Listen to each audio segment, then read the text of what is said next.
Get a back row guy in there to set some of those. Nice hit. My name's Doug Beal. I coach the U.S. men's national volleyball team. Players you see warming up behind me are members of the team that will be representing the United States in the 1984 Olympic Games in Los Angeles. We're presenting for you a series of skill tapes on the sport of volleyball. Each tape will follow the same format. We'll begin by presenting the skill in its entirety. After we present the total skill and talk about the important teaching points, we're going to go through a teaching progression from very basic teaching points up to advanced teaching. After that, we're going to show some drills which allow us to incorporate that particular skill into the team tactics which we use on the men's national team. After we show you those drills, we're going to demonstrate the skill in some game film which we've played against other international teams. It's important to remember that even though men are demonstrating these skills, that the skills of volleyball are the same for men and women. This is skill tape number 5 on the block. Our players are demonstrating that now behind me.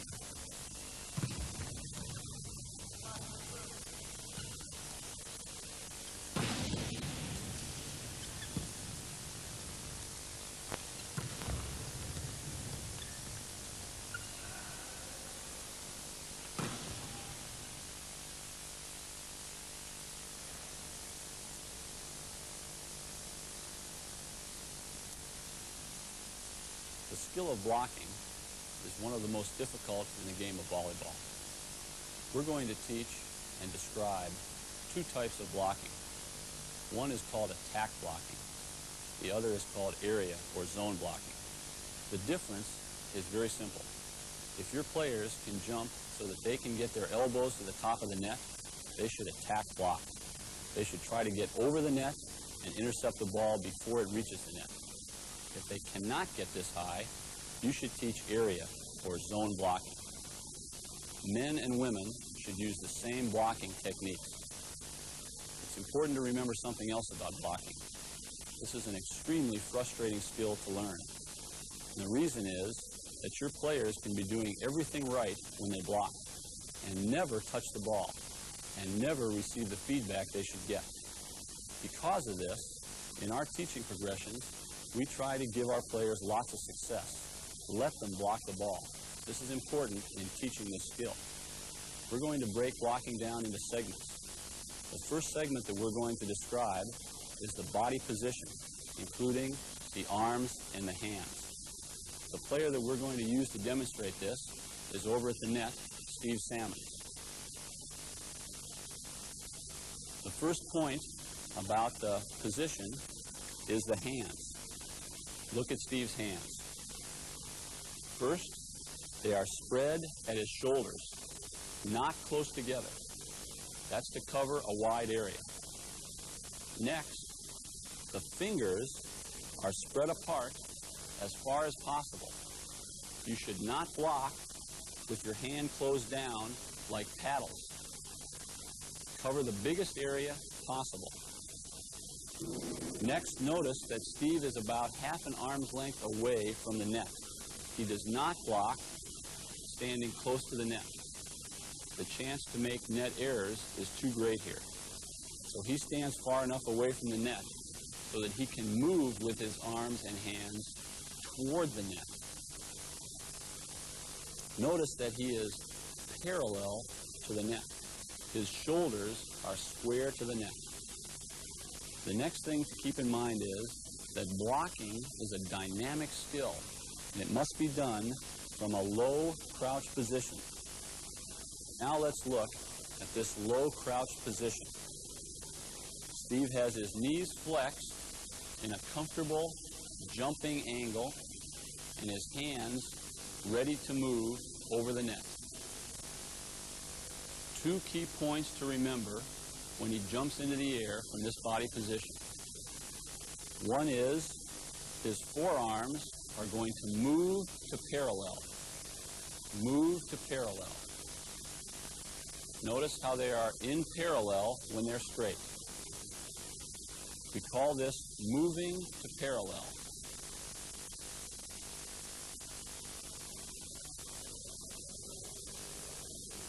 The second is that Steve's head and eyes are focused through the hands to see the ball being blocked. Notice the focus of the head and eyes.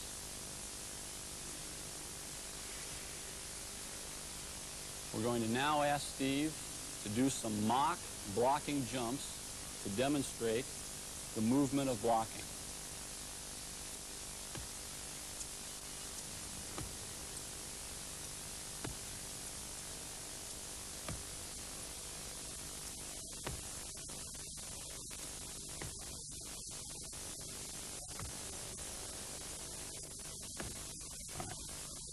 We're going to lower the net now for the next phase of our blocking progression. We lower the net so that it comes below the player's eye level. What we want to teach is eye focus on the ball and how to keep your eyes open. Mike Blanchard has a volleyball, and he's going to do a flinch drill with Steve Salmons, pushing the ball at his face to try and force Steve to become comfortable keeping his eyes open.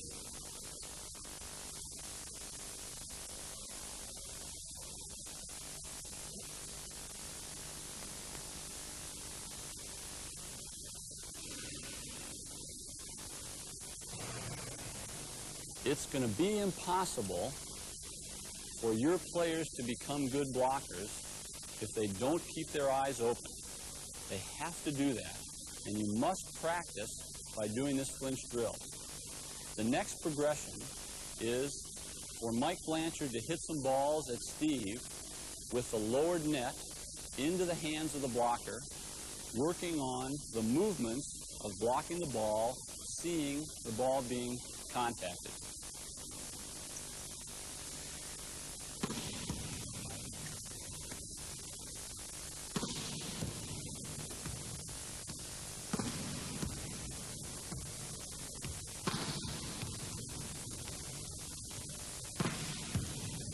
Steve's eyes are open, and his hands and arms move to parallel.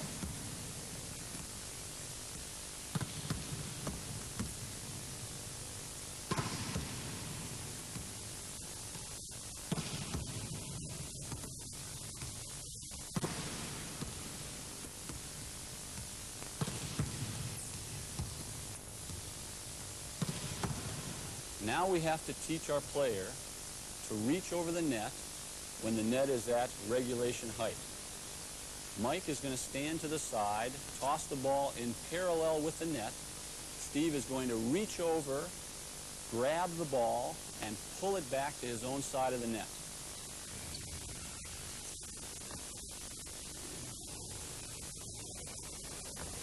If your players are very short, then you should toss the ball right on top of the net. The bigger your players are, the further over the net you can toss the ball.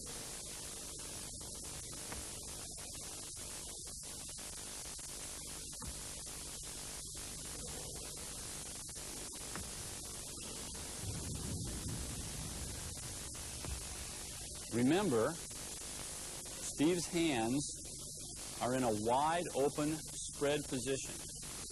Look at the hands again. Wide open and spread. The next sequence is the toss by Mike Blanchard and the movement by the blocker to direct the ball down on the opposite side of the court.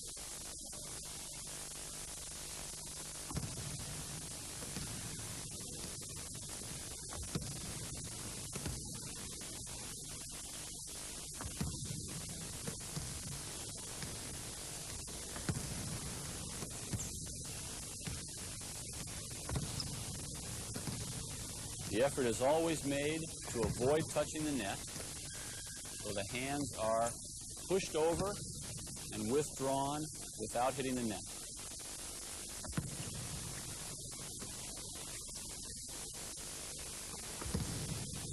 The final sequence in this drill sequence has Steve executing the same movement and now directing the ball out into the mid area of the court, which involves the major muscles of the shoulder girdle, where blocking can be done from.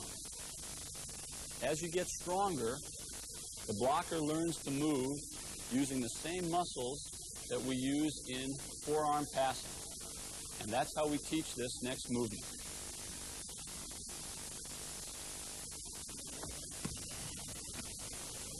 Steve reaches and directs the ball deep into the court.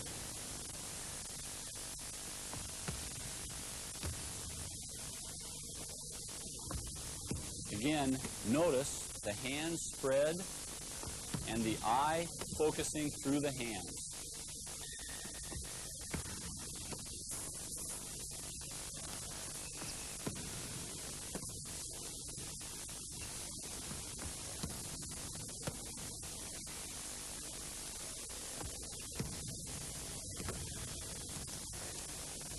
The last drill and teaching progression in this sequence involves actually hitting a volleyball.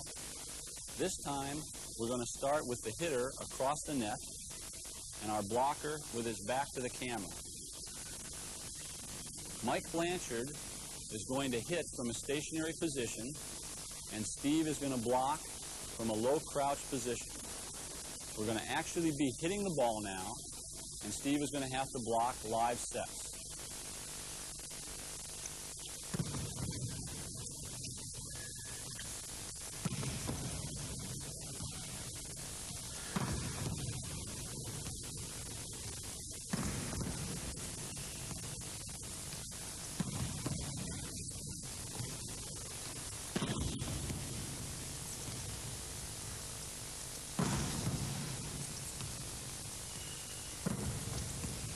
In this drill, the ball should be tossed very close to the net, and the hitter makes no approach.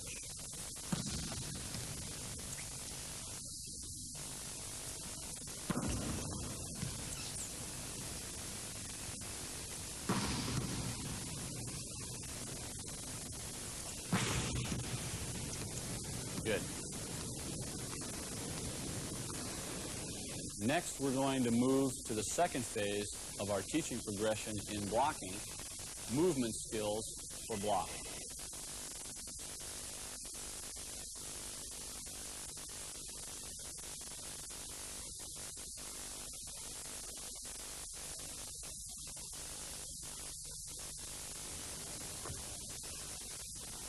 Movement in blocking starts from a jumping position.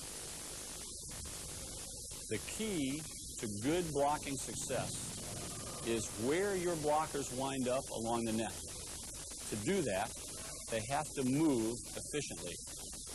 We're going to teach two different footwork configurations of blocking movement. The first one we're going to describe as a two-step move. In our terminology, every time one foot touches the ground, that's going to be called a step. The first one is a two-step move.